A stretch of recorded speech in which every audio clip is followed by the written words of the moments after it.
up? What's up?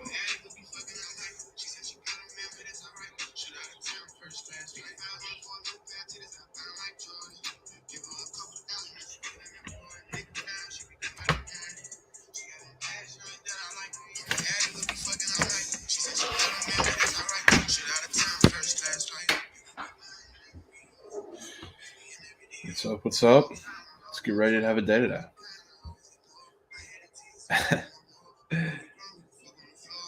Yeah, it's back. No corporate today. No corporate office.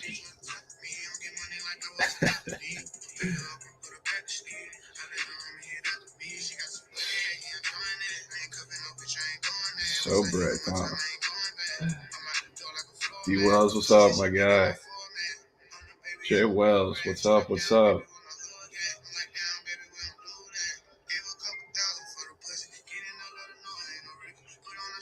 What's up? What's up? Oh my god, you just deposited a rack. Can we keep it? Can we just keep it to 1 unit entries here? Just keep it simple. Keep it simple.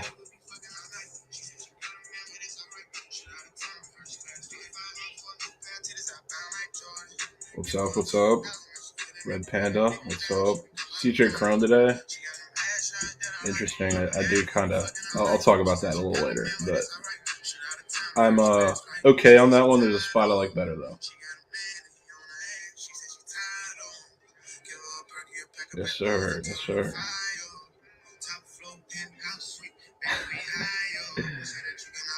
Comments killing me.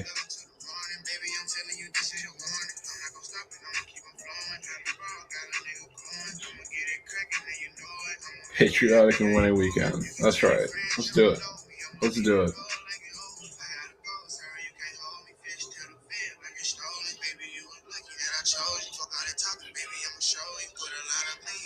Victor, my guy, what's up?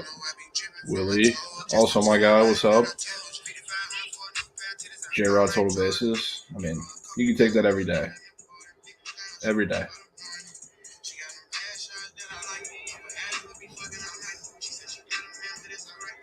Lock in, no more sour milk. Bro, I gave you 2 winners today, or yesterday. Yandy Diaz and Nico, both smacked.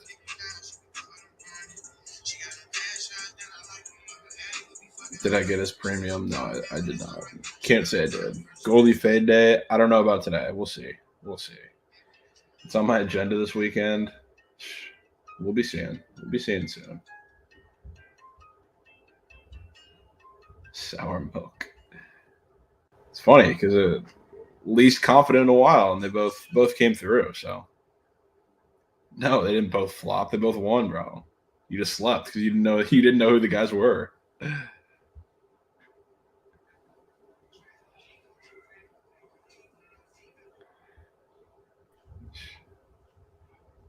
Yo, what's up, brother? What's up? How we doing? Pretty good. Pretty good. Survived the 5U whale last night. How about them apples? More than just survived. Thrived. Yeah. Thrived. I need to tweet out the behind the lines tweets. Guys, we got a good show today. Got my buddy coming on to talk lacrosse for about 15 minutes. Big weekends. Get your notebooks out. Learn a thing or two. Because we got bets to hit this weekend. We got PLL tonight. We got PLL tomorrow. And we got PLL talk for 15 minutes coming up here. So if you don't like lacrosse, grow up. Figure it out, because we've been absolutely cashing. I know Jovan's been taking my place. Jovan, how this place been going? I mean, I don't want to jinx it, but I feel like I haven't gotten a loss yet. I've just been tailing. It's been cashing. Sure. So going to have my guy Hutton Jackson come on here in a sec, who's an absolute stud. The dog in him is 100 out of 100. So he's a PLL expert. Let me send him the link and get it going. Chat, how we doing? How we doing today? What a day it is. What a day it is today. I woke up this morning. I feel like it's Christmas. The vibes are high. I don't know what happened. Something was happening on Twitter. Some kid was selling his picks for a ridiculous amount of money. And it's you could buy way better people for that price or whatever. I don't know. I'm not going to go into details or throw names out there, but it's a great day. It's a great day to have a day. Cream always rises to the top. That's all I'm going to say. about that whole situation, and we carry on. But let me get this out for the people. I need to send out the link. Vibes are high. Love it. Absolutely love it. Jovan, are you riding with Ollie on the Red Sox today? Do you like that play? I don't hate it. I don't really want to bet this game at all, to be honest with you. I think if you do have to go with the side, like obviously, yeah, you should go with the Red Sox everything, just because Rich Hill, for some reason, has just been really good on the road. And that Cubs lineup today is horrendous. Absolutely terrible. I mean, their hottest hitter, who I was, praising, singing from the rooftops yesterday, Nico Herner, is not in the lineup. And Christopher Morel, who's for some reason got moved to the 9 spot in like the past week. He's been raking. Yeah, he's been turning to Babe Ruth, and then they put him back at leadoff today, which, I mean, that's not a terrible thing with how hot he's been, but he's been hot in that spot, so I don't really see why they would change that up now. Give me the under. Yeah, I mean, the wind's blowing in too, so that was my lead before. I'm probably going to be on the under today. Yeah, that's probably what I would take, if anything. But I'm not going to touch it. I don't feel like it. Don't feel like it today. Yeah, no, it's day games are sketch. We know that. We've learned that, right? We've learned that day games are sketch. How about the Twins the other day? Give me a fucking break. Trent, dude, I am down to run some Fall Guys, my man. I'm down to run some Fall Guys. That game is so much fun. So much fun. I saw the video of you freaking out when you thought you qualified or whatever, and I guess you got in the portal like a half a second late. I was geeking at that shit because it's like the most bogus thing of all time. But that game is ridiculous. Watching Trent play games last night was hilarious. That was so funny. Hysterical. Yeah, I think the Nats win today. I think Josiah Gray pitches a gem. I don't know what you think about that, but check out these stats real quick. Check out these statistics. The dude's given up 3 earned runs in June, or gave up. June's over, guys. Thank goodness, by the way. My worst betting month ever, but I'm glad we finished strong last night, I guess. Expect winners going forward. But dude gave up 3 earned runs in the month of June in 4 starts. I'm pretty sure that's good. I don't know. What do you think about that? The dude's been balling. I mean, you don't have to convince me. I actually already have 2 Nats props locked in today. Shut up. I do. Shut up. Why was I not notified in the first round? I mean, it was probably like 30 minutes ago. Okay. But I'll give you a pass. Yeah, I mean, I locked in Josiah Gray's fantasy score, his over. I was kind of expecting that to move, but it didn't, and I'm cool to take it there. I also took Cesar Hernandez, runs an RBI, which – wow. Yeah, I like that one. I more so want to wait to officially give it out until I see that he's hitting second behind Lane Thomas. Yeah, he's been all over the place. That's what I need. That's what I need to be fully confident in it, because obviously, he gets on, he's going to have the RBI opportunity. Lane Thomas has been ridiculous, but guys hitting behind him, if he's in that 2 spot, I'm perfectly fine with relying on them too. Right. I'm geeking at Trent. He's like, slow down now. Slow down. We need the milk. This is a night game, so they're not going to go away.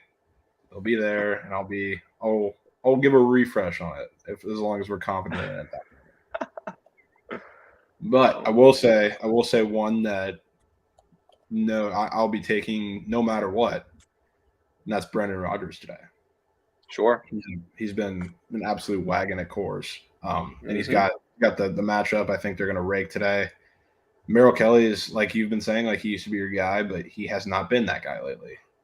He's beat. Not even lately. He's just for a while. Since that beginning of the season, he's really fallen off, and I think the Rockies' offense is in a pretty good spot. Honestly, the D-backs' offense is too. I think this is one of the games where we finally see runs.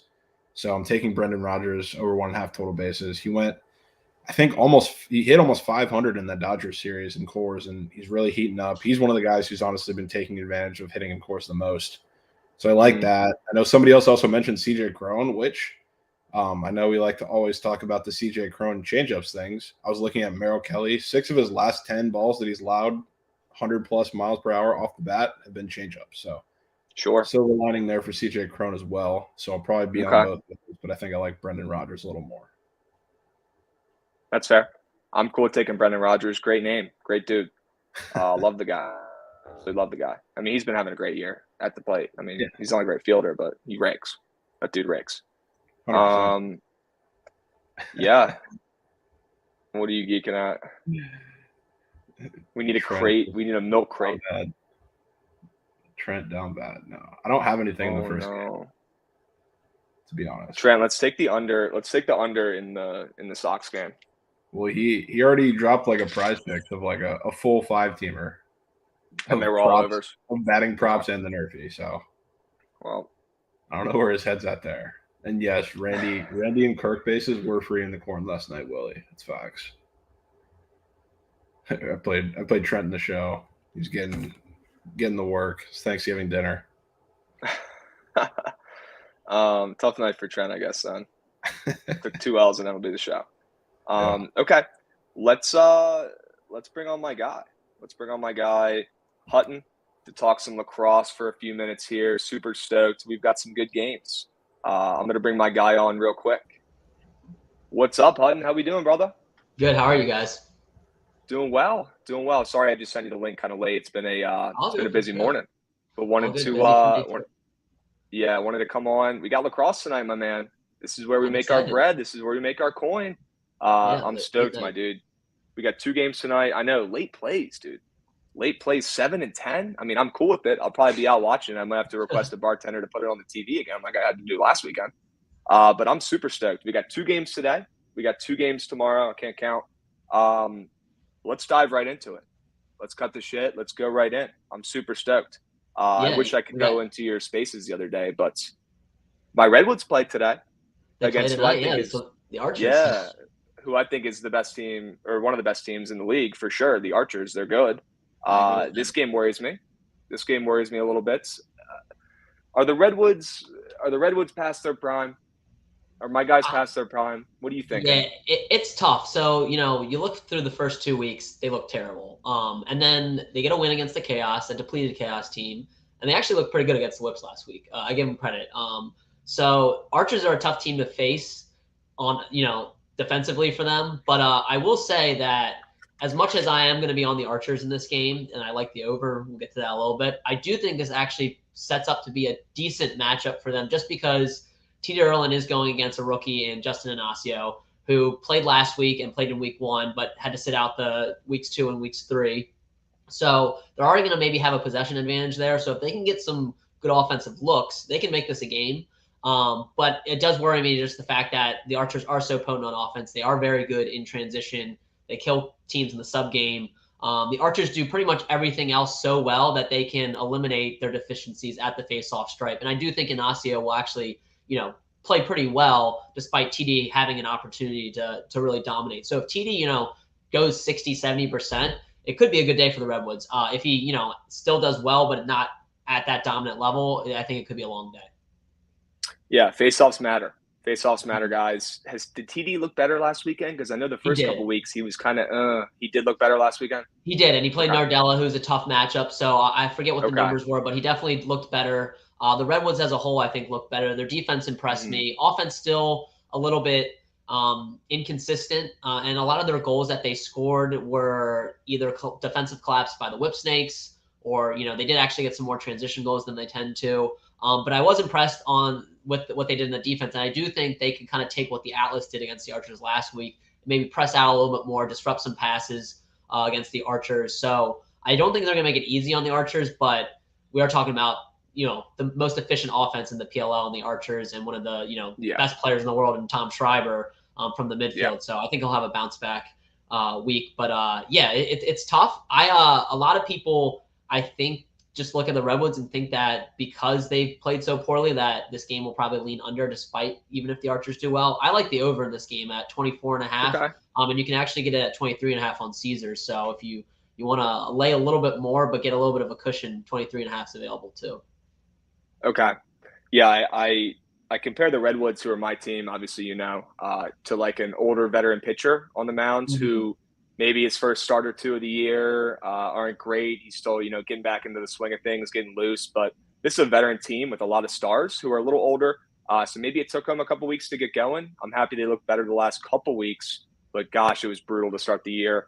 But if anyone could come back and do it and pull off an upset, it's this Redwoods team, in my opinion. And if they have the face-off advantage, I don't hate them at plus 1.5 to keep it close. We know plus 1.5 is extremely profitable. I don't know if you know the number off the top of your head, but what was the rough I think profitability of taking plus 1.5 this season? I think And so far last this season it was season, insane. yeah, so far this season, I believe it is around 68, 69%. So yeah, Right. pretty good right there. If you're Yeah. backing the plus 1.5 so far, I think that's actually for any plus spreads. It might be a little bit lower for plus 1.5, but plus 2.5s are so rare that plus 1.5, plus 2.5 are essentially what you're going to be getting in this league. So yeah, it's definitely from a numbers perspective the smart play, and we just laid out that there is a path kind of there for the Redwoods too.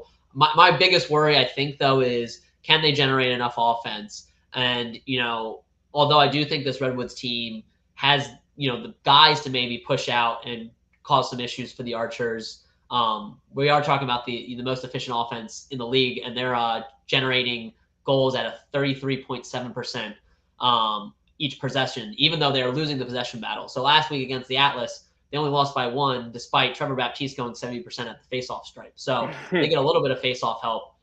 They're one of the best teams in the league, and that's what worries me. Back in the Redwoods here. So I'm leaning Archers minus 1.5 just because I think there's a little bit of value there at only minus 120. But to me, it's more of a lean because it's hard to pick a side. And like I said, I could see the Redwoods maybe getting a few goals. But what I would do is definitely hit the over in this game. I think it's going to be high scoring. And I also think that if we do get live lines, it might be good to maybe wait on the Archers, see if the Redwoods put some goals, in the back of the net, and then maybe get a better number for the Archers, or vice versa. If you see that the Archers get off to a hot start, but TD's doing well at the face-off stripe, that might still be a good recipe for maybe back in the Redwoods. So that's kind of my suggestion, is actually wait for the live lines and see if you could get something better. Because right now the books, the way they have it, there's a little bit of value on each side, but no clear cut like where all the money is coming in on. So even though it is a small market, but that's where I think you could get some advantage at playing the live line tonight, depending on how things start out. It's more seeing how the face-off game goes. If it's pretty competitive, then maybe stay away. But if TD looks like he's dominating, and yet the Archers are up, that might be a good time to back the Redwoods, and vice versa. If TD is dominating, or if TD's not dominating, then and the Redwoods maybe put a few goals that they get lucky, that maybe you want to play the Archers, just knowing that there might be not that much of a possession advantage as we thought. 100%. I mean, we saw it last weekend with the Chrome when they came back down 5 goals with like 5 minutes left. Yep. And Farrell just absolutely dominated the face-offs. I'm pretty sure he won like literally every single face-off in the fourth quarter there to get them back into contention. So the plus 1.5 guys, they're profitable for a reason. Almost like it's like hockey where the spread is almost always set at that number, right? So it's been extremely profitable, 68, 69% on the plus 1.5. So it's always a good lean in general. Hockey or lacrosse games, lacrosse matches, whatever. They seem to be close. They seem to be 1-goal games more often than not. So I don't hate that angle at all. And the live lines will definitely be available on Caesars. They were last weekend for sure. Got to take advantage of these soft lines. Have to. Yep. Let's go to game 2, which is a game where I absolutely love a side in this one. And it's the Atlas versus the Chrome. The 3-1 Atlas, who, in my opinion, is the best team in the league. Even though they're 3-1, they have a loss. They're playing the Chrome, who were basement dwellers in the league last year, but they're 4-0 this year. They're off to a great start. Kind of confirms my theory of last place teams getting blessed, whether it's either in the draft or whatever. But there seems to be a trend now in the PLL where the teams towards the bottom the year before, the next year, they do have success. So it's definitely something we got to keep our eyes on. We're seeing it right here in front of our eyes right now with the Chrome. But seeing, the Chrome, who are sitting at 4-0 at the top of the division, as an underdog to the Atlas, who I think is the best team, at least offensively, from what I've seen, whether it's with Baptiste and their insane offense. I love the Atlas ML today at minus 130, if you can get that. I don't know what it is on Caesars. I'm looking at DraftKings right now, but I think they get it done. I think they hand the Chrome their first loss. This is going to be an epic battle of two of the best face-off guys in the league, right? I'm super stoked to watch this game at 10 p.m. after a few beers on a Friday night. It's going to be an epic battle. What are you thinking in this one? Yeah, I know we talked earlier, and I was kind of leaning Chrome plus 1.5 to start. Given the fact that plus 1.5s are good, you got the Chrome and Right. underdog spot. I went back and rewatched both games, the Chrome game as well as the Atlas, and these teams are, even though their offenses are run a little bit differently, they're like spitting images of each other. They have strong Yeah. defenses, strong goalie play, big guys at the face-off stripe that can really Yep. muscle their way through. I think that's really actually where I think the X factor is going to be. Are we going to see Trevor Baptiste go 60-70% like he did last week, or is Connor Farrell going to make it more 50-50? And that's what's keeping me kind of off the Chrome, is the fact that I do think Trevor Baptiste is the best face-off guy, and I'm not as confident in Farrell going up against a stronger opponent this week. So I'm not taking a side. I'm kind of sitting back and watching this game. And, given that how these offenses have played, you look and they score well in transition.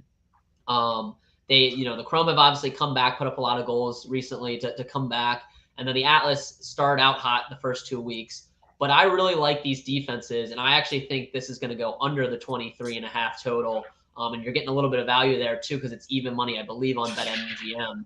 So, everyone I think is going into this thinking it might be high scoring, but given that I do think it will be more closer to 50-50 at the face-off stripe, and the fact that Atlas haven't looked too great the past couple weeks, and that's because they played some better defenses. The Archers are a stellar defense that they just played. And you look and you saw the Chrome played the Archers in week 1, and that was a low scoring total. So I think given that, I think the Chrome and Atlas are both going to be able to stifle these offenses a little bit. I think it's going to be difficult. And I also think given that this game is going to be close, they're going to probably want to conserve their possessions a little bit more than usual too. So that's why I think transition is going to be a little bit less than what we've seen past couple weeks.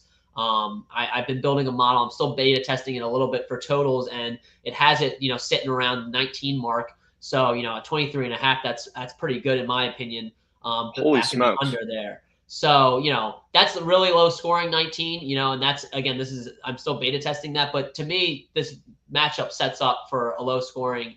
And the other thing I would like to play, even if you're like, 23.5, it's still kind of too low of a total for me to play the under. Wait on the live lines again, because we've seen, this is anecdotal evidence, but I feel like a lot of these games start out fast. We saw the Archers Atlas last week, 9 goals in the first quarter. And then that total ended up being around 20-21. Under still smacked. Exactly, because they slow it down, So I think in this game, if you're like 23.5, not feeling it, go ahead, wait, see if we get 5 or 6 goals right off the bat, and maybe that total on the live total goes up to 24, 25.5, then hit that under, in my opinion. As long as Baptiste isn't really dominating. If Baptiste goes and wins 6 straight faceoffs, then maybe you're like, okay, this might be, cruising for an over. We'll see. Might get ugly.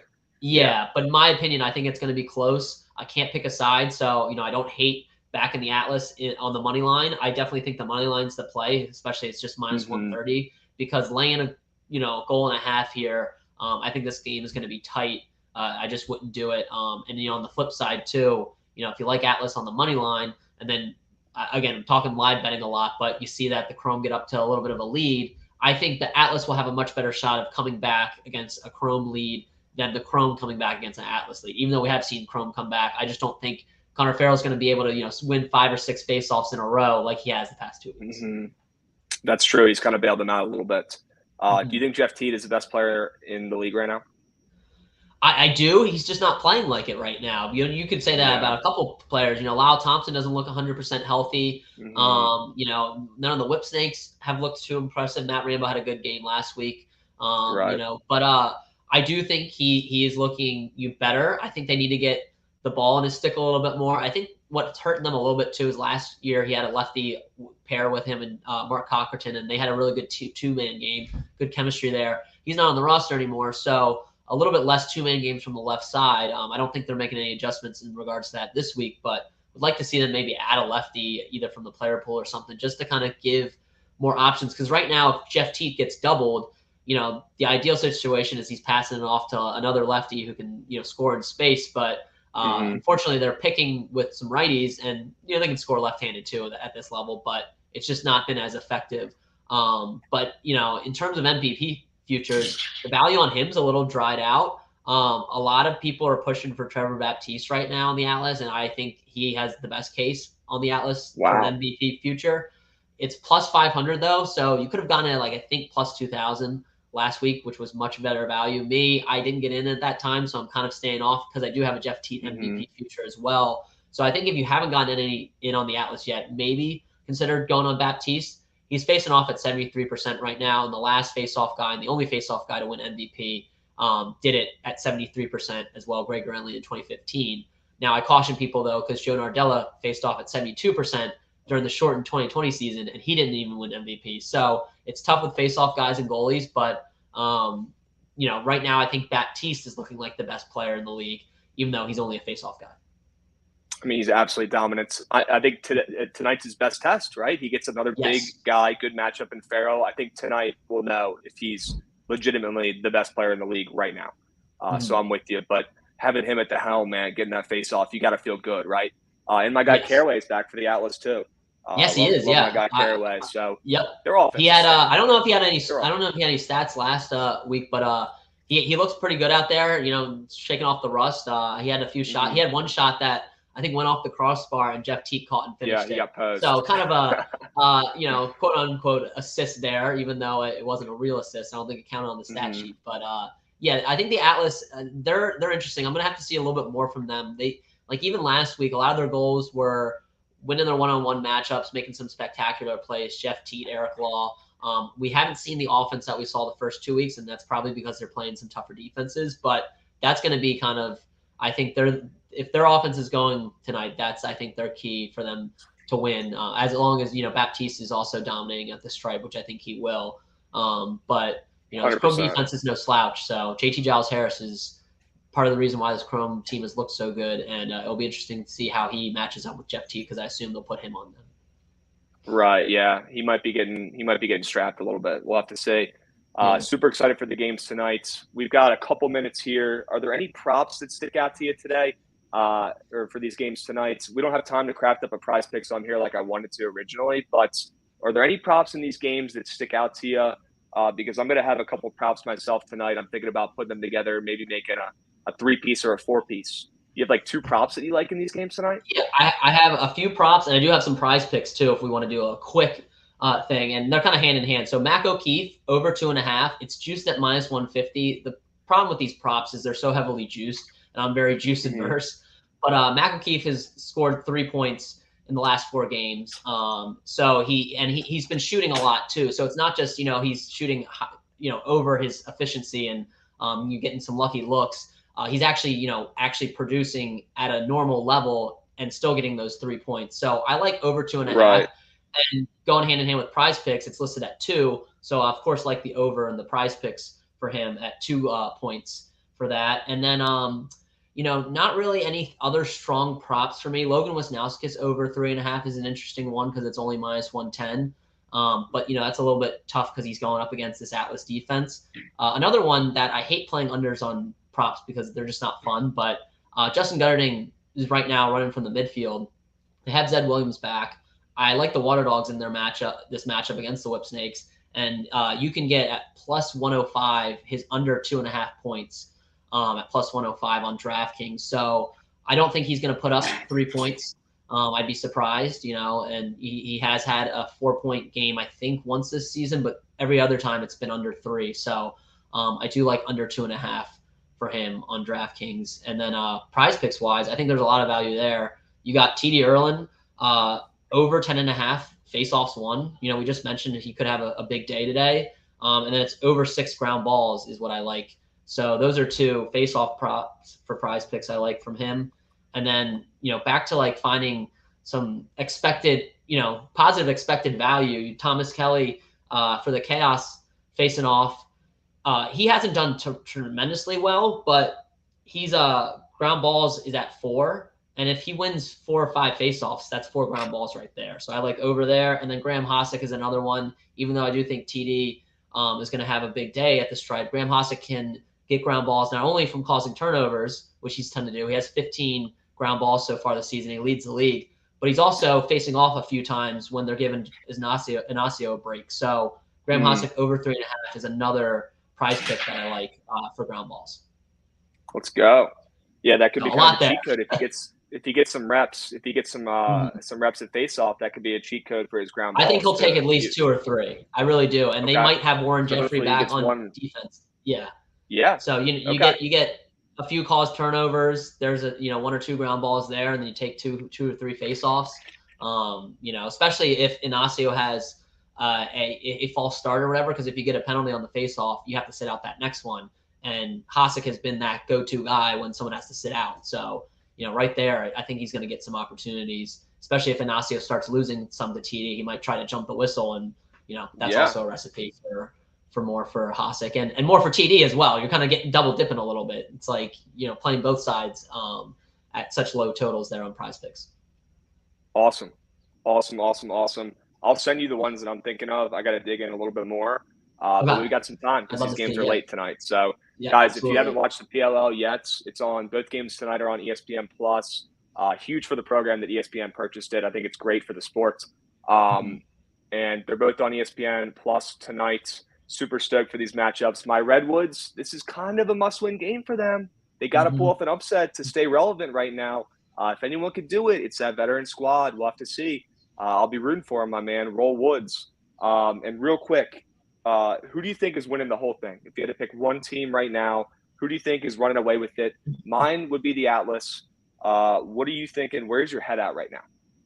I'm still on the Atlas because I think we saw Atlas at their prime through first 2 weeks. It's definitely a toss-up, but of the top 4 teams, in my opinion, it's Archers, Atlas, Chrome, and Whipsnakes. Haven't been too high on the Whipsnakes, even though they're 4-0. I really like this Chrome group, but again, they've kind of squeaked out some wins. And then, the Archers are good, but their face-off struggles are what hold me back. I think the Atlas are the most complete team. So they're the guys that I am going with, to win it all right now. I have futures on all 4 of those teams. So kind of playing a lot of different sides, but got in on the Chrome at some great value. Got in on Water Dogs at some great value too. And then, actually, I'm not on the Whipsnakes yet because I feel like the value's kind of dried away from the Whipsnakes just a little bit, plus 400, and I haven't been too high on them. So, but Atlas is one that I got in at plus 450, and I just don't see their future odds getting much longer than that, even if they do drop a couple games, So, if they lose this game to the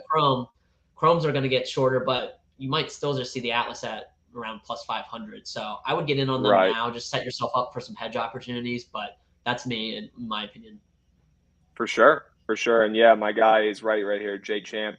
The lines are a little soft on Prize Picks. We don't want to talk about it too much, but definitely some value. I'm going to go through and see what the odds are looking like on books before I lock anything in. But Hutton, I appreciate it, my man. Thank you for coming on. We'll have to run this back again with some big games coming up in the next few weeks. Good luck on your bets tonight. Roll Woods. You as well. And let's see some good games. Let's see some competitive lacrosse. We had a great weekend in Baltimore last weekend. Let's carry it on as the sport continues to grow.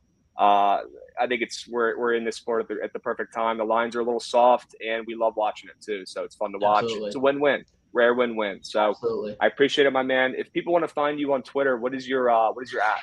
I'm at Hutton Jackson, so you can find me at Hutton Jackson. I'll have I talked a lot about it today, but I'll have a preview coming up soon, pretty shortly on actionnetwork.com. Awesome.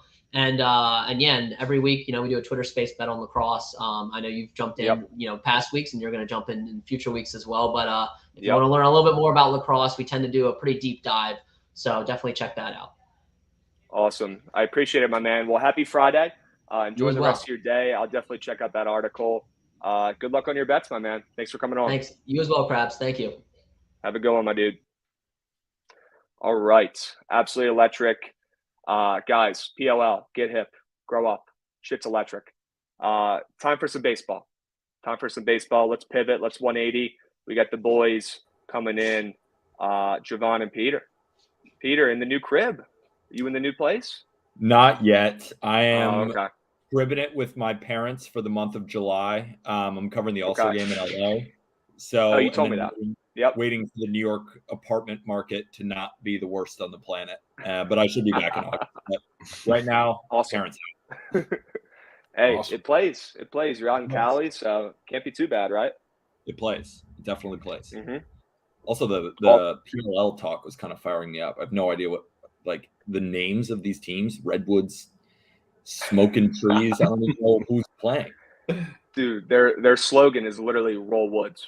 That's their bet. Yeah, So you gotta love it, gotta respect it. They know their target audience. They know what they're doing. They're smart. Okay, but yeah, thanks for coming on, Peter. We got a ton of baseball to talk.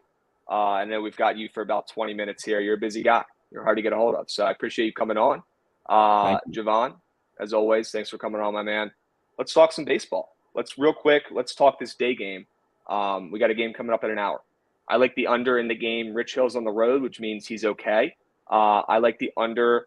I know my guy Ollie's all over the Red Sox. I don't love the Sox today, but I don't think we're going to see many runs in this game. Where's your guys' head at in this one? I'm definitely with you on the under. I think Sampson and Rich Hill are going to come out and pitch good games, good enough, I guess. Like I was talking about a little earlier, this Cubs lineup, it's not great today. So I don't think they're going to put up too many runs. I don't love the Red Sox to put up too many runs either. Staying away from a side, but yeah, I'm with you on the under. Yeah, I mean, especially in this game, we have rain coming in Wrigley. Like the game might get canceled. That's what I've heard. Like the weather is that bad in that game. Like you have heavy pulling in, and I overthought. Like I had Reds first 5 yesterday, which I was thinking like I've had bad picks all year, but I mean that was just garbage square, just bad pick. And I went it because I like Graham Ashcraft to keep the ball on the ground. But then I was like, but even in the TikTok that I mentioned, I was like, it's probably going to go over. And the game ended like 28-40. I mean, it was a football score. And it's like you just follow that. And it seems like at Wrigley, no matter the pitcher, no matter the anything, it's you follow the weather. And the weather report is saying that it's going to be really hard to hit today.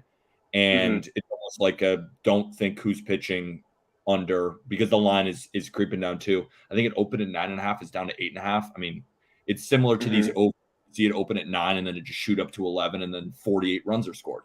Similar to this one, probably ends 1-0 or it gets without even really analysis on the pitchers. Yeah, I'm with you. The wind is blowing in at least 10 miles an hour from what I'm seeing.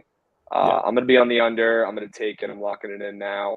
Rich Hill is a scary dude to bet behind, but for some reason on the road he turns into fucking Superman, and then at home he's like the worst pitcher of all time. So I'm cool with backing it. I'm cool with fading the Cubs offense, that's for sure, especially after they scored some runs. I don't expect to see that 2 days in a row. So I like the under in this one. Let's move on to my Nats. I want to talk about for a second because I'm selfish. I want to talk about them. I think they win today. I think Josiah Gray's been pitching well. He's been playing good baseball. Any thoughts on him? Any thoughts on the Nats today as a favorite? And the line has moved from almost a pick 'em to Nats minus 140 on some books. What the hell's going on? Jovan, you want to go first or go ahead? I'm on the under. I'm on the under at 9.5, kind of to that point too. I like Josiah Gray a lot. He has been dominant in June. His off-speed pitches look phenomenal. His command looks much better. He's finally developing into that kind of top prospect that we assumed with Josiah Gray. And Josiah Gray, even going back in Krabs, this, he doesn't have a ton of experience pitching like in his life. He's just a freak athlete who, started pitching kind of late in his career and is just developing. And now we see the potential. I mean, he really can be, in a playoff team, he'd probably be a 3, but, on a team like the Nationals, he's their ace. And on a decent team, he's a very good 2. He's just a very solid pitcher. And then on the other side, we have Trevor Rogers, who is just way better than what he's shown. And the problem with Trevor Rogers is fastball command. You look at the heat maps on Baseball Savant, everything's middle. Similar to Barrios, everything's middle. Nola, last year, I was on him, fading him all the time. What was his problem? Everything is middle. It's like, it doesn't have to be, I'm just walking guys, so, your command isn't good. It has to do with command within the strike zone. Like, it's one thing throwing strikes, another thing, where those strikes are going. With Trevor Rogers, I feel like he has to get better than this. He was second in NL Rookie of the Year. He's a much better pitcher. And what we do know is that the Marlins on the road, they're at their worst. Nationals at home, they're at their worst in terms of the offense. Both bullpens rested after an off day, even though both bullpens aren't that great, but no Jazz Chisholm. Jorge Soler's dealing with back discomfort. And when you have a lefty against the Nats, that's also a little bit of their kryptonite, as probably too. And although these pitchers are pretty familiar with the offenses, both pitchers have performed very well against these offenses. And the Marlins are a great team against righties, but without Jazz, not that scared, especially potentially without Soler, which is a big bat in this lineup because he has beaten up on Josiah Gray before. If he doesn't play, I'm in love with the under. If he does play, I still like it. But yeah, that's what I'm on today. And I think the Nats could win, but I think it's just going to be kind of low scoring. I kind of thought about it today. I think I pegged it as a 4-3 Nats win. Okay. Jovan, you seeing this? Oh, I'm loving what I'm seeing. He's gone. You already locked it in, you sick fuck. God damn it. I did. Son of a gun. I like everything that Peter was saying. Like, the only thing that was scaring me off of taking the Nationals is the fact that Trevor Rogers is on the mound, and this is a Nationals team. Like, you talk about the issue with Trevor Rogers. Yeah, like you said, the fastball command's a huge issue, but he's going against a Nats offense that's bottom 10 in like every metric against lefties, like WRC plus. And if you're talking about that fastball command being an issue, bottom 10 in barrel rate, all those other things. So like that, the under could be a pretty good look here. I mean, I love everything about it. I think Josiah Gray is going to shove. That's not the hottest take. That guy's been absolutely dominant as of late, like you were talking about. So, I mean, I like some of the same. I'm really, really glad that Gray fantasy score got taken off too, because that's a great sign. Fantastic. That is a great sign for you. And, but the big problem is home road splits, right, with Gray. We know Gray's not very good at home, but I was even thinking about this morning. I mean, what the hell, right? Like, why? I mean, at some point, like, figure it out, Gray. Like, what are you doing? Why are you so bad at home? I mean, at some point that has to normalize. And Trevor Rogers, on the other, has like a 9 ERA at home and a 4 ERA on the road. So at least we have the better version of Rogers. But again, 9 ERA at home, that's going to normalize for Trevor Rogers. Like, I'm expecting a 100%. Big step for him because his off-speed pitches are still great. And he's actually throwing harder than last year. It's just, dude, like, you're leaving things middle. That's Barrios' problem. That's a lot of these guys' problem. It doesn't matter how hard you throw. It doesn't matter how good you are. If you leave things middle to MLB hitters, doesn't matter if it's Yadiel Hernandez, doesn't matter if it's Adrianza, they're going to hit it because they're big leaguers. But if you can locate within the strike zone, he should be able to pitch well, and he has to. He's better than this. Hey, he pitched really well against the Phillies at home in June. He had a great month of June. I mean, you already touched on that, but he looked great. And that's a Phillies offense that can score. We saw it last night. We don't have to talk about the Phillies too much. I know that gives you PTSD, but shout out the Phillies for coming through for your boy last night. That's all I'm going to say about that. Well, season Thank ban. goodness. I'm glad we could.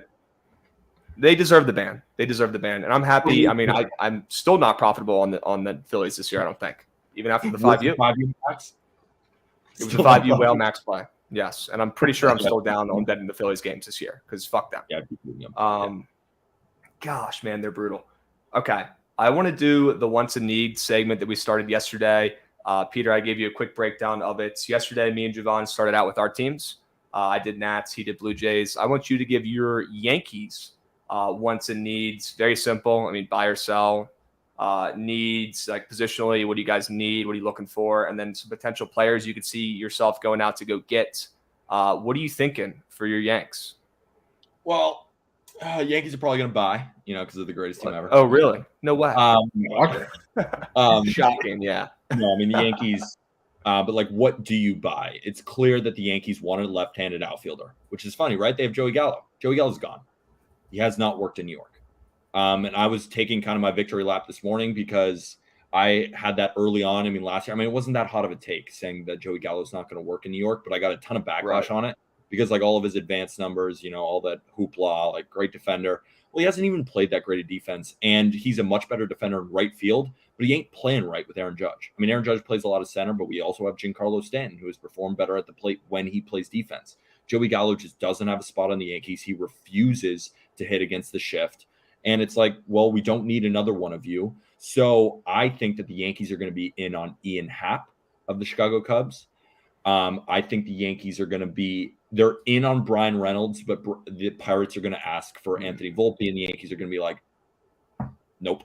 So I just don't think they're going to get him. I floated yesterday. So the Brewers are interested in Gallo. I don't know why. Milwaukee, have fun. He could, change his scenery, could end up working out for the Brewers. It could just be a New York thing, it just doesn't work there. So I could see that. The Yankees do need another bullpen arm.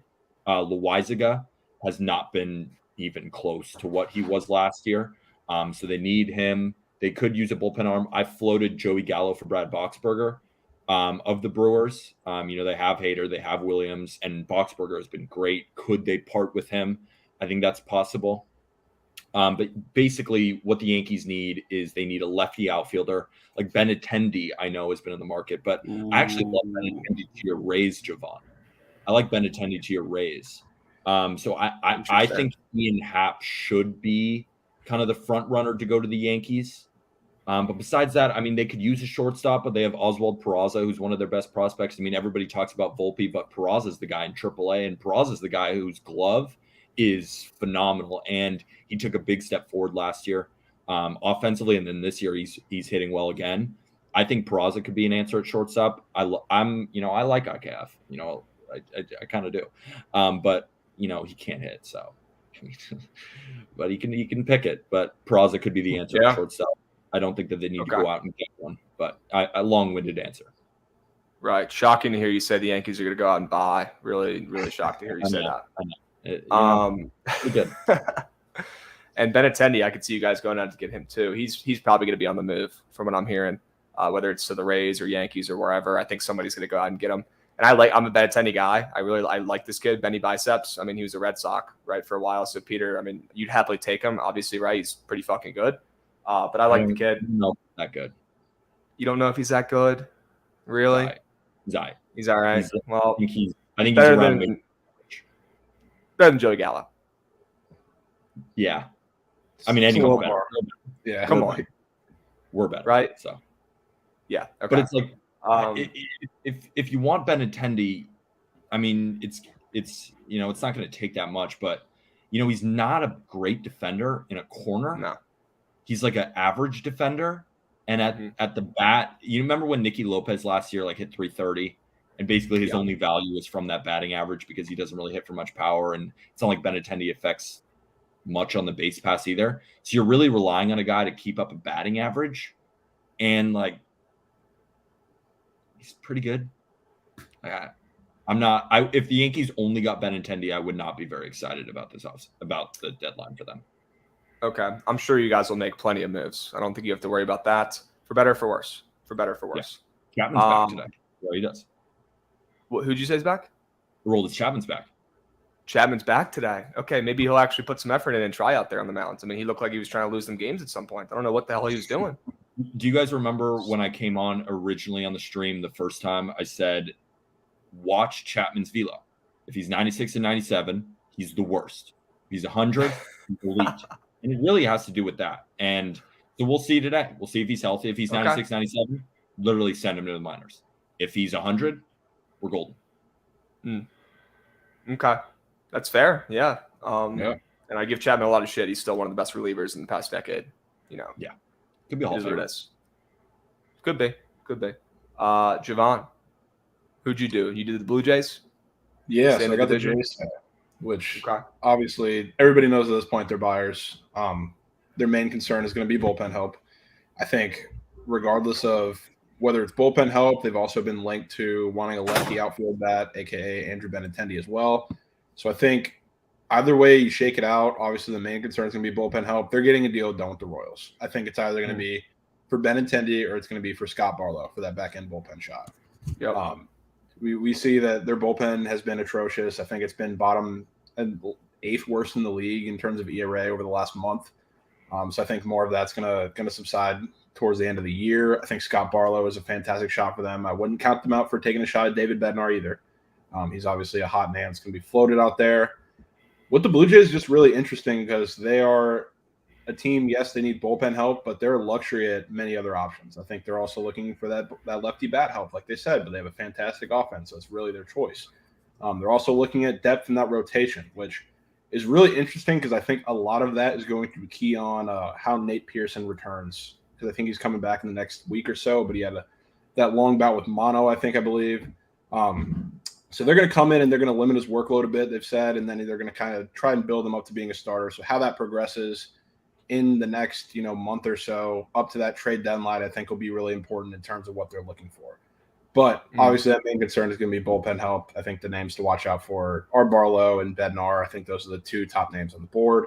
And then as far as everything else, Benintendi's a shot. If they're looking for that rotation depth come the trade deadline, I think they will be one of the teams that's in on kind of getting the second domino to fall out of Castillo and Montes. Do I know if they're going to get them? Probably not, but they're going to be one of those teams that are in there for sure come that time. Okay. Yeah, that's fair. You snagged a couple guys who I was going to mention for the Phillies, who I'm going to talk about as well, who I think are going to be a buy, barring any crazy slide going the next couple weeks or whatever. I think they're going to be a buy. We all know what the Phillies need. It's not really at the plate. They need bullpen arms. They need bullpen arms like we need air. And I could see them attacking, the two guys you just named, Barlow and Bednar, who are probably one of those two guys will be on a new team, if not both. I could see them going out to get one of them.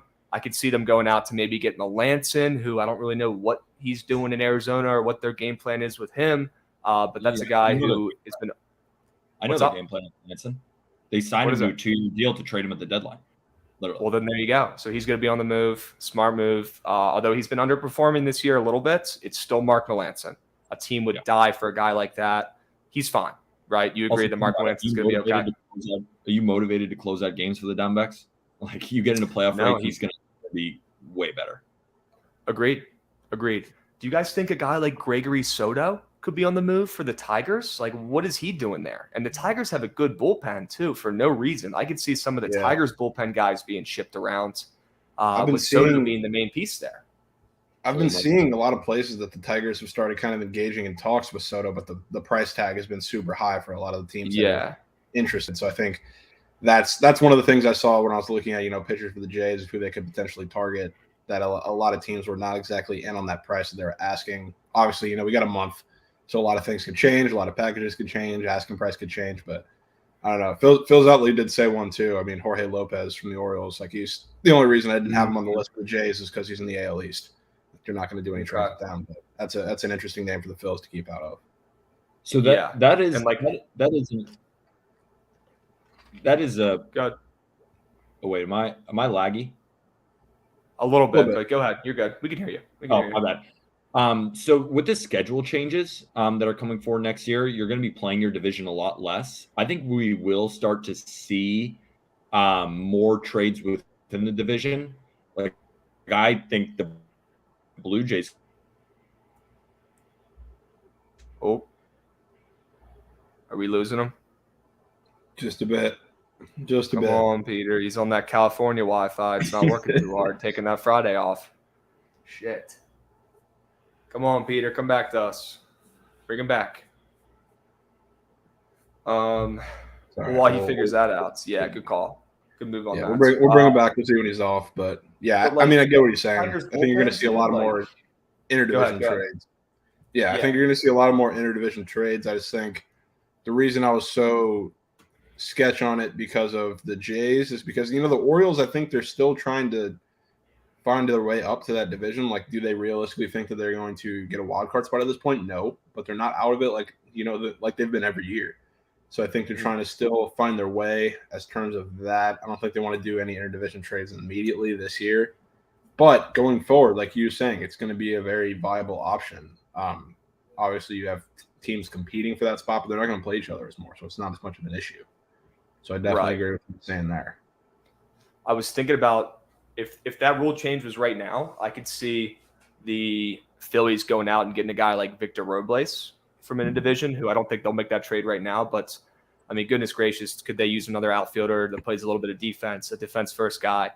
I don't see us trading him to them, although I'm totally cool with that because I'm not the biggest Robles fan, although I'm literally wearing his jersey right now.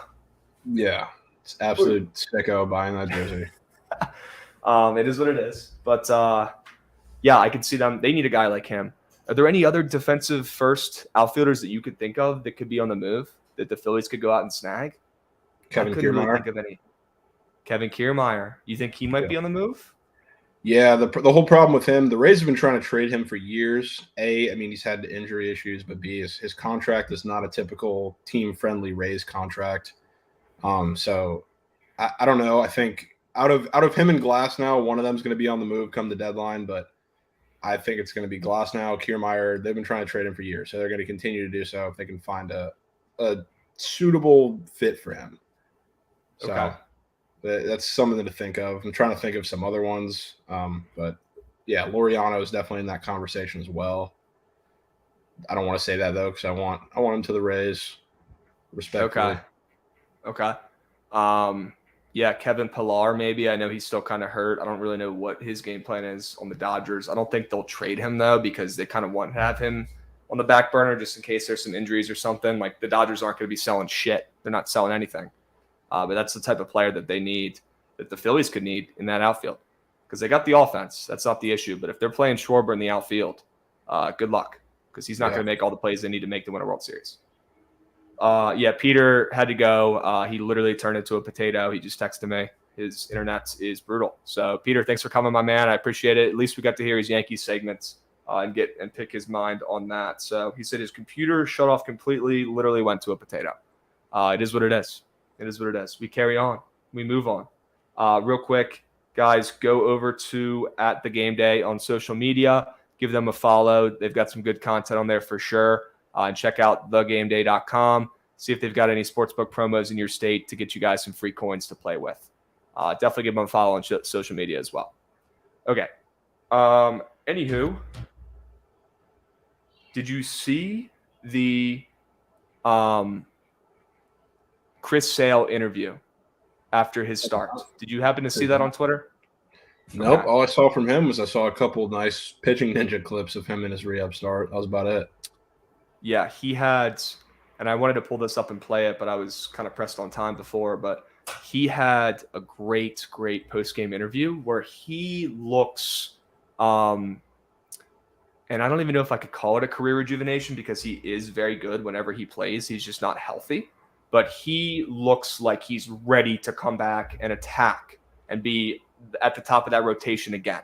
I think he's going to come back and be an absolute dog. He was talking about how great he feels when he goes up there and dominates, how hungry he is to come back, how much he loves playing the sport of baseball, which is music to my ears. Whenever a player says that, it's like, ding, ding, ding, this guy gets it. Just loves baseball, loves being around the game. Example, Pete Alonso. That dude looks like a little 12-year-old out there running around doing his celebrations after hitting a home run. That dude just fucking loves playing baseball. Simple as that. So guys like that, I like backing. I think Chris Sale is going to have a great return for the Red Sox this year. I'm sure my guy Ollie will agree. But if you guys haven't checked out that clip, go on Twitter, search Chris Sale, see if you can find that interview. It was great. It was great. Some other stuff going on. Julio Rodriguez. After a tough start to this year for him, this dude has been raking. And he's making plays on defense too. He had another diving play yet last night. Yeah. This guy is starting to be, in my eyes, the face of the Seattle team already at a young age. He's giving me Soto vibes a little bit, where the team kind of goes with him. If he has a bad game, they lose. If he has a good game, they win. And the dude absolutely raked in June. I think he had 8 home runs in June. Unbelievable. I think if he stays healthy and plays anything close to this, he's a lock for the Rookie of the Year at this point. Oh, yeah. Which isn't a hot take. That's not a hot take at all. He's clearly the front runner at this point. I mean, Bobby Witt's been fantastic. I think he and Pena's had some injury issues, but he's up there too. But I think it's pretty clear at this point, if Julio Rodriguez stays healthy, he's the Rookie of the Year for the AL. Yep. Could not agree more. And then we saw some life out of Justin Turner. Justin Turner, welcome to the party, buddy, last night. You did something. You did something for your team. You helped them win a game. Good for you. Made some great plays at third base last night. Hit 2 home runs. The Dodgers need him back. And they need Max Muncy back, who I think also got a hit last night as well. The under in that game smacked, which I was on, which was dope. The Dodgers won, didn't bet them. That was my lean. That was dope. Maybe they needed the media to rip on them and be like, what the hell is going on in this clubhouse, to kick him in the butt a little bit. We'll see how it goes. I mean, Freddie Freeman's been doing his job up there. He's been absolutely raking this season, and especially over the past couple weeks, the dude has been unconscious, although he might have not done anything last night. The dude's been doing his job. Trey Turner on bobblehead night, he had a good night too. I think he had 2 hits. I miss Trey Turner. I miss him. There, I said it. I miss his cool slides. I miss his plays in the field. He still swings with the finger up on his bat like this. I don't know if No. you noticed that whenever he's up, but he swings with the finger up. I don't know if you guys have noticed that or not, but he broke his finger on the Nats a couple years ago and came back early to help us try to make the playoffs because he's a fucking dog. And his finger still hurt like shit. So he literally swung the bat with 9 fingers. And I don't think it's the biggest deal of all time, but I mean, try swinging a golf club or swinging a baseball bat without a finger. It's definitely weird, right? It's Cool. probably something that took him a little while to get used to, and it did because he stunk when he come back, but he figured it out. And to this day, he still swings with his finger off the bat, which I think is pretty funny. He's just gotten so used to it, and he had so much success, over the next couple of years that he was like, fuck it, why would I even change this now? It's comfortable, which is kind of funny. So the dude swings with the finger off his bat. It's no Kevin Youkilis, weird fucking bat hang thing that Youkilis used to do, which he was like one of my favorite players of all time because he was just such a weirdo and maybe the greatest goatee in all of MLB history. But yeah, I love Trey Turner. He's awesome. Maybe the Nats will sign him after this year. He's a free agent. Maybe we bring him back. There's no way. No. There's no way. No, that usually doesn't happen. That's okay, though. We'll probably be – I'd be shocked to see us go out and get any veterans over the next 2 years, to be honest with you. Yep. It's a fair statement. I did want to kind of talk about Rookie of the Year stuff, though, because I was looking at odds Okay. in the past couple of days, and there's been an interesting name floating around for the National League that a lot of people don't really see as the top Rookie of the Year, and it's Michael Harris. He is the one who's leading He's the odds. fucking nice. He's fucking really, nice. really good. And everybody's all wrapped up in the O'Neal Cruz talk, which, yes, that guy's absolutely amazing. But look at Michael Harris. That guy's been he's hitting above 300. He's been doing it at a consistent rate. He's been honestly the one consistent part in that bottom of the lineup for the Braves. Because, like, you know what Dansby's been doing. You know what Darno's been doing. Matt Olson's been fantastic, too. Acuna's been hurt. He's been the guy at that bottom of the lineup that's been keeping them afloat, honestly. In that part of the lineup because everybody else has been pretty inconsistent. That guy's been fantastic. And he's the one who's made the biggest jump and he's leading the odds right now, which I thought was really interesting with all the O'Neal Cruz hype recently and since he's been called up. So I bet there's people in here that don't even know who he is, which is totally okay. Yeah. I'm not giving you guys shit, but my point is he's extremely under the radar and his stats are ridiculous. He hits 9th for that team. If they've got him hitting 9th this year, the Braves could run it back. If Max Fried is pitching like this, the Braves could run it back. Who knows? They could probably go out and get another arm. Charlie Morton needs to figure it the fuck out. They can't do this without him. But yes, Jovan, great eye on that. Nobody talks about that dude at all, and he's a fucking stud. So, and he's no O'Neal Cruz. He's not 6'7" with, throws harder than Correa, runs faster than Trey Turner, hits harder than Giancarlo Stanton. He doesn't have the God-given, MLB Hall of Fame build, but the dude has the results, and you got to root for guys like that. So as a Nats guy who watches him play a lot, I have noticed that he's been absolutely tearing the cover off the baseball and gets no love. I got hip to him only a week or two ago, so I'm with you, my man. Yeah, there's some just overall pretty interesting odds in the NL that I didn't think make sense. Like, what do you got? I mean, even now, like, first of all, Seiya Suzuki is still plus 2,000, which is absolutely insane because two guys that are also at plus 2,000, Christopher Morel and Jack Sawinski. Those don't make any sense to me that they're in the relative same space as them. That makes no sense whatsoever to me. So I think if you're taking a flyer on guys like Morel, yes, he hasn't been the greatest as of late. I mean, the last couple of days with him in that 9-hole has been Babe Ruth, but overall, he's been a strikeout machine, but he has been doing great things for that Cubs offense all year, and I don't see why he's valued as the same as a guy who hasn't played all year. So, I mean, if you're taking a flyer, not a terrible idea. No, not at all. So, let's talk about your guy. If we want to talk about, end of season awards, I know you saw what came out last night. You know what I'm talking about? The Cy Young watch, MLB.com voted, which doesn't mean shit, but it's kind of cool to keep updated on. Yeah. You see who's number 1 in the AL? I did not. Shane McClanahan, number 1. It's the way it should be. How about it? Betting odds, though, it's not even close. And let me make sure this article is. I was looking at it. It's even now. What is it now? I'm seeing Shane and Justin Verlander both at plus 290. Wow, what the fuck? These odds are beat, then. Okay. You've seen Shane and Verlander at plus 290 as the favorites. What else are you seeing behind them? Who's next? Manoa's plus 650, Garrett Mm. Cole 850, Otani 1200. Those are really the only ones that I think should be even discussed. Hate to say it, but Garrett Cole has some value there. He does. He I'm does. not gonna If he- lie. Hate to yeah, say that. he- and that's if he coming from me. keeps pitching like this, yeah, I think he balls today too. deserves respect. I'm with you. You have the you got the NL odds. Did the NL odds up? Yeah, I can get those real quick. Okay. Very So curious. we Let me got- see who. So in the NL, Sandy was number one, followed by Corbin Burns, Muskie, Gonsolin, and Fried. But what are you seeing odds based? Because this is just ranking from MLB.com. So odds base says runaway with Sandy. He's plus 180. Corbin Burns is second at plus 550. Damn. But the Gonsolin difference is significant, which I think we said that the first time we went over these, and I think it's still a fantastic value piece. Right. They should just have With a prop just for Road Rich Hill. Road Rich Hill. minus Literally. 2. But yeah, like I was saying though, I think the Gonsolin value is still 100% there because we got Musgrove 650, Wheeler 1500, Fried and Rodon also 1500, and then Gonsolin at 2200. So Yeah. these are the value still there on that guy who's been fantastic. I've been seeing that in our shows like the last Yeah, week. no, I've been seeing it too. Trust It me. doesn't go away. I've been seeing it. Doesn't go away. But you definitely click the link though. But I don't blame you. But yeah, I don't see anybody other than Sandy winning this. But if there's a guy you want to take shots for value, like Tony Gonsolin has no business being plus 2200 either. That's fucking stupid. That's stupid and dumb is what that is. That dude's a freaking beast.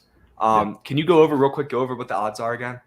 Real quick. So we got Sandy plus 180, Okay. Corbin Burns 550, Joe Musgrove 650, Zach Wheeler, Max Fried, and Carlos Rodon all plus 1500, and then Tony Gonsolin plus 2200. That's he should not be. If anything, he should be in with that group you just listed before at the worst. Exactly. At the worst, in my opinion. If anything, I think he should be third. To be honest with you, that's wild. That's disrespect. I get it. He's not a big name, but the dude is undefeated this season, and he looks unhittable.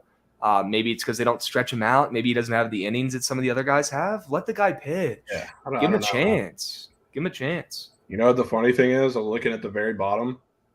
Patrick Corbin is the same odds as Dustin May plus 50,000. Okay. There's some serious value there. Not throwing a pitch. There's some serious value on Patrick Corbin there, guys. Serious value. I don't think if he threw a scoreless start every game for the rest of the year, 6 innings, scoreless, I still don't think he'd have the numbers to win the Cy Young. Oh, no. I mean, Strasburg is also only 25,000. So that's talk about value. half the value of Patrick Corbin. Sprinkle on that. Sprinkle on that shit. I mean, that's dumb. Why is that even? There shouldn't even be odds for that.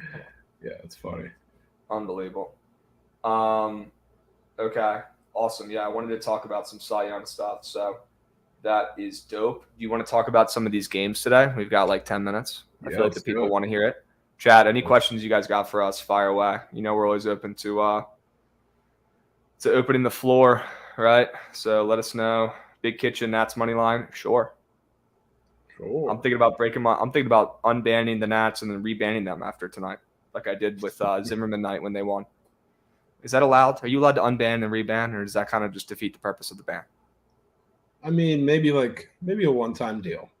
Do I get one a month? Because it's a new month. I used mine last month. I get one a month? Yeah, you should do like the Trent Dodgers rule, except like actually stick to it. Okay. Yeah, I get one Nats bet a month. Do I cash in on the first day? Maybe. Now, if I win the Nats bet, is it like a challenge where if I win my challenge, I get to keep it and I get another Nats bet? How does that work? I don't know. Maybe honestly, you could just do like a 2-3 weeks, not a whole month. Okay. Then it's like you're not getting screwed by taking it on the first day. Okay. That's fair. Maybe we do bi-monthly. A bi-monthly one Nat money line play per bi-month. Okay. Yeah. That's a lot to think about. Let me process that. Let me crunch some numbers. Guys, I'm on the under in the Boston Cubs game. I know Jovan leans that way. I don't know if he ended up betting it or not. You got any action in this day game? No. I took the under. Sprinkled on the under, but A lot of people were asking me for total base lanes, which obviously I don't love in a game where I'm taking the under. But I mean, if you had to sprinkle on anybody, I would probably take Alex Verdugo or Duran. Duran's back too, but one of those two guys. Verdugo's been raking. Yeah, Verdugo's been raking. He's been hot. I think he continues it today. Duran back in the lineup really gives that Red Sox offense a spark. I'll tell you one person that I've been religiously fading their total bases for the past couple weeks, and that's JD Martinez. That guy sucks right now. Yeah, he carried the side of a barn. I will continue sprinkling on his under 1.5 total bases until he proves me wrong. So you want to craft up a two player under a 2-piece right now? I don't know if he's even on. Oh shit! I don't know if there's much on for this game. Last I looked. He is on. He's on. Oh, he's on. Do we take his under total bases or do we take his under fantasy? What's the fantasy at? Because he did 7.5. I think it was ooh, that's high. Because it was Phil Zutley, I think, took his I took it too. His under 5.5 fantasy score. I don't know if it was yesterday or the day before. I think it was 2 days ago. And he went 0 for 4 but covered that because he walked, got hit, and scored. Or walked, hit, and got an RBI on the hit by pitch. But 7.5 is high enough. You want to take the fantasy? I kind of agree with you there. Yeah. Okay. What's another under? Let's take a Cubs players under. Cubs players under. I mean, we don't have much to choose from here. It ain't mooch, but it's honest work. I mean, Andrelton Simmons has a total bases prop. That makes me like his over, though. I know, that's what I'm saying, but I feel like it's just as grimy as taking a JD Martinez under. Taking his over? You're trying to make this a grimy 2-piece? It doesn't have to be just unders. You're right. Is he never up there? I don't think I've ever seen him once. Okay, so we should take that then. Probably. Let's keep looking. We probably should, though. Or we could take Dick Mountain's fantasy score. Ooh, or we could take his Ks. Ooh. No, I hate even numbers, but what do you like? If you were to take a pitching prop in this game, what would you take? I mean, I'll probably take that. I don't think that's saying much. Morel is also listed for the home run prop today, which is weird. JD Martinez is unfortunately listed for the home run prop today, which is also pretty weird, honestly. Mm-hmm. It's also weird that his fantasy score is that high. Yeah, it is. Do you agree? Oh no. I don't want to force it. Yeah, let's force it. Let's do something. Let's make something. Dude, should we do Dick Mountain? We could. Dick Mountain strikeouts over 4. And draw. We can't take Simmons on. Simmons is hitting .63 versus .063 versus lefties and doesn't have a hit since June 18th. Why the hell is he up there? Because he's going to get a hit today. That's why. He's going to get a hit today. That's why. I mean, we have to take that. That's the grimiest prize pick. Is that the grimiest prize pick square you've seen in a minute? It's one of them. I know, I've seen him up there before, a time or two maybe, but not often at all. Okay, why don't we take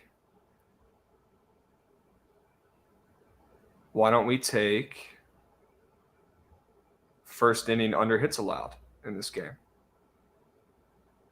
Why don't we take the under 1.5 hits allowed? Okay. What do you think about that? When everyone loves taking the overs in this and they've been absolutely cashing, I think the under hits in this game easily. I don't think we see runs in this game until the 4th or 5th inning.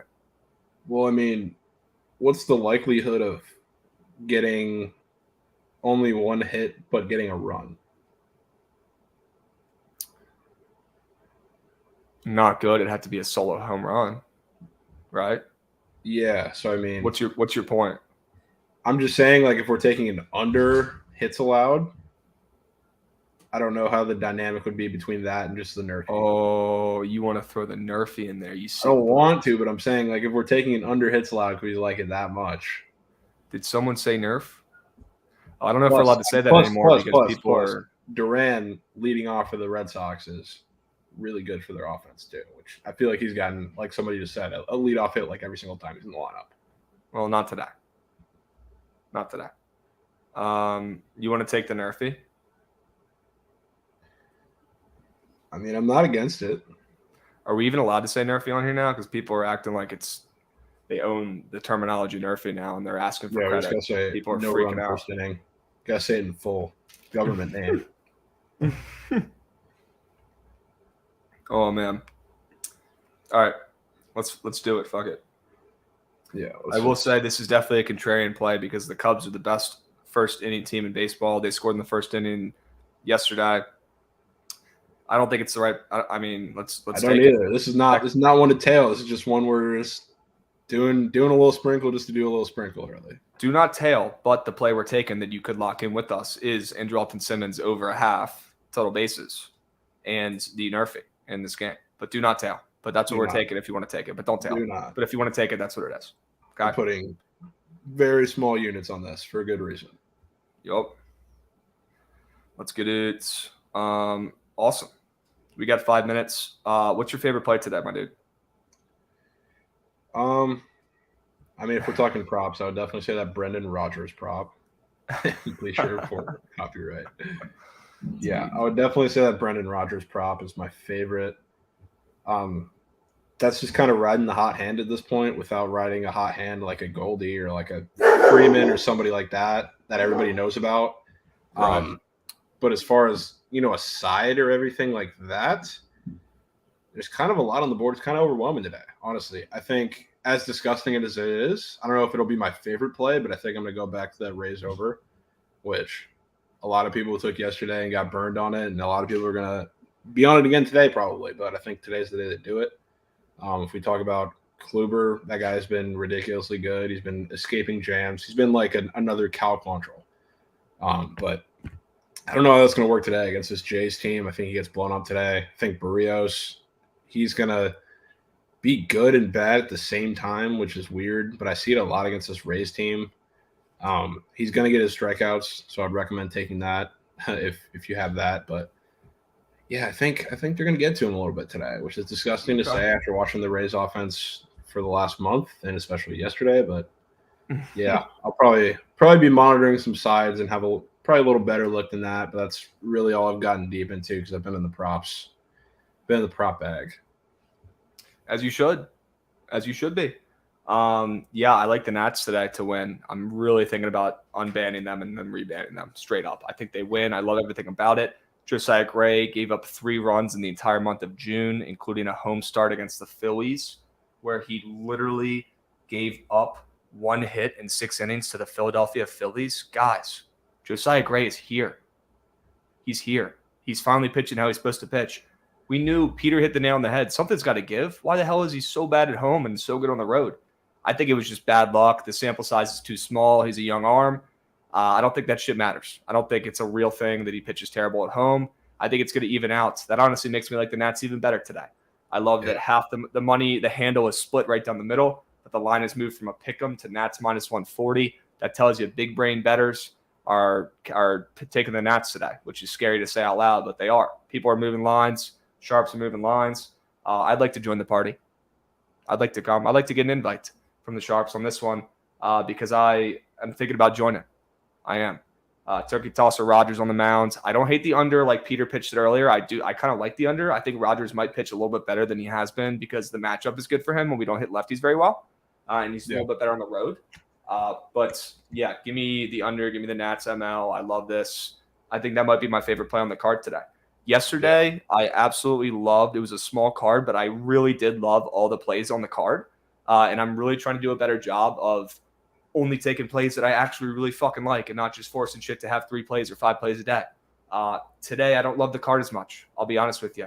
Yesterday, I did that theory. It worked great. I unleashed units yesterday when I loved almost every game on the card. I bet almost every game on the card, and we had a great day.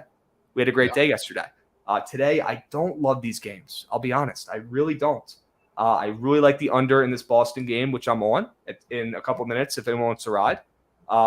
I really like the Nats money line today, and that's really all I know at this point. I know the Mets total has bumped from 8 to 9, and that game's on Apple TV, and Bassett's been pitching like shit, and Otto's on the other side, so I don't hate the over in that game. And the wind is blowing out.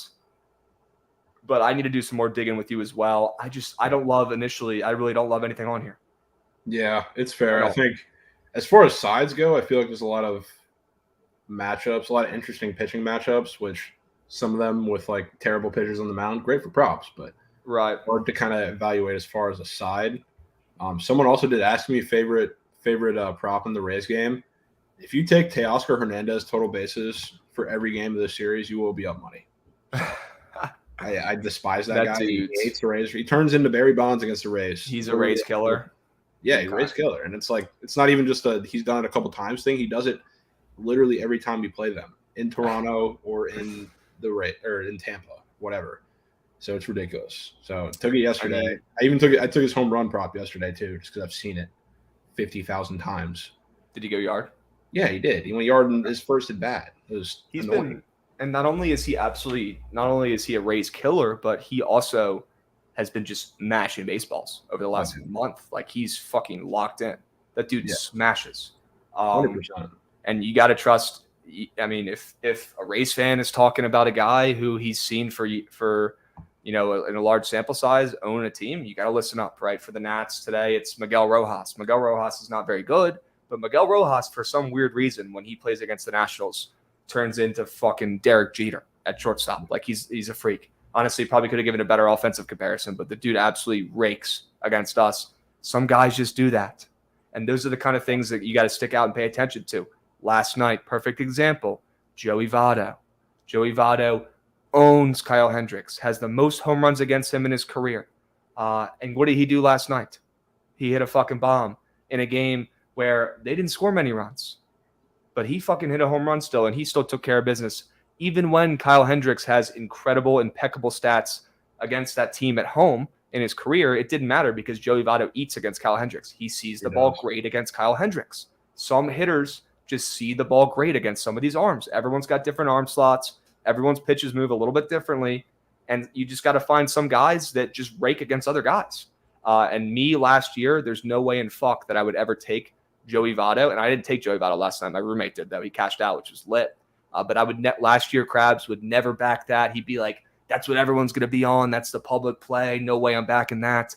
But I'm starting to get smarter a little bit here, which is good. And realizing that, you know what? Some people just have some people's numbers. Some people play better against some teams. Some people pitch better on the road than they do at home. That shit matters. I'm not saying I'm going to turn into fucking Model McGee and only go off the numbers. I'm sure as hell not going to do that. But I am going to start using my baseball brain more. I have been using my baseball brain more, and it's already paying off. The benefits are being reaped. So you got to pay attention to guys who own guys like that. Like I would say, though, we do hear it quite a bit of like a popular play. There's certain guys where it matters more than others. I guess Hendricks is one of the ones that does matter more than others because he's such a unique pitcher, and they're interdivision seeing each other a bunch of times. But you're not wrong in the fact that the public play loses probably about 90% of the time. Like I think it's the first one in probably 2 weeks that has actually cashed. Like we saw Goldie, we saw Crone, which I was unfortunately on. A bunch of other guys, they've all lost. That's the first one I've seen cash that's been a pretty wildly public play in a minute, which is also why I faded it.